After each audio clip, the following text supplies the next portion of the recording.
باسی پیرۆزی دەڕۆژی کۆتایی مانگی ڕەمەزانم بۆ بکە، یعنی مقدساتی ئەم دەڕۆژی کۆتایی مانگی ڕەمەزان چییە؟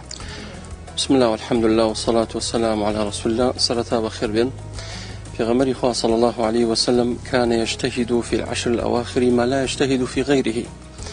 لدى شبي كوتاي مانجي رمضان في غمر خواه صلى الله عليه وسلم زور ماندوب وزور هوليدا زور جدي واجتهاد يكرد صلى الله عليه وسلم. دي فرمو دايك عائشة في غمر خواه صلى الله عليه وسلم كاتيك أمد الشبابها تايا أحيا ليله وأيقظ أهله وجد وشد مئزره. في غمر خواه صلى الله عليه وسلم برنامج كاني عبادة كاني جواز أبو دشوي كوتاي مانجي رمضان چونك لبيس شوي بيشو أخوتو شو نيوش شكرت بلام أمد شو بهاتايا أحيا ليلة وهم بخبر أبو ناخوت لنا نيوجابو لنا قرآن خندنا أبو دائما ذكر يكردو في غمر خواه صلى الله عليه وسلم ببردوام عبادتي يكرت لولا شوا خيزانا كاني هلاسان منالا كاني هلاسان أو جا زور جدي بو زور چالاك بو خريشي عبادت بو ببردوام بەڵێ ئەمە بەنسبەت دە شەوی کۆتایی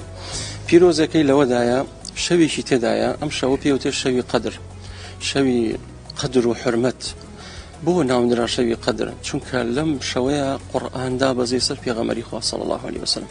خوای پەروەردگارە فەرمێ ئینا ئەنزەلناه فی لەیلەة مبارەکە ئینا كنا منذرین ئێمە لە شەوێکی پیرۆزە قورئانمان داگرت و ئەم شەوە پێوتێ ئینا ئەنزەلناه فی لەیلەة القەدر بركتي أمشى ولويا ككلام خوي تعالى تدادا بزي وبيغمري خواه صلى الله عليه وسلم فرمي فيها ليلة من حرمها فقد حرم الخير كله هر كسي ببش ببراستي أو كسي ببشو محرومة چونك أو كسا ئاگای لە شەوی قەدر نییە خەوی لێکەوتووە سێرەکەی عیبادەت ناکەوە وەکو پێویستە. مامۆستا هەر شەوێک عیبادەتکردنی تاکێک لە مزگەوتدا یەکسانە بە چەند ڕۆژی ئاسایی خێرەکەی؟ بێگومان ئەم دەشەوە طبعا شەوێکی پێوتێ شەوی قەدر پێغەمبەری خوا صلی الله عليه وسلم وخوای تعالى آياتك فرمي ليلة القدر خير من 1000 شهر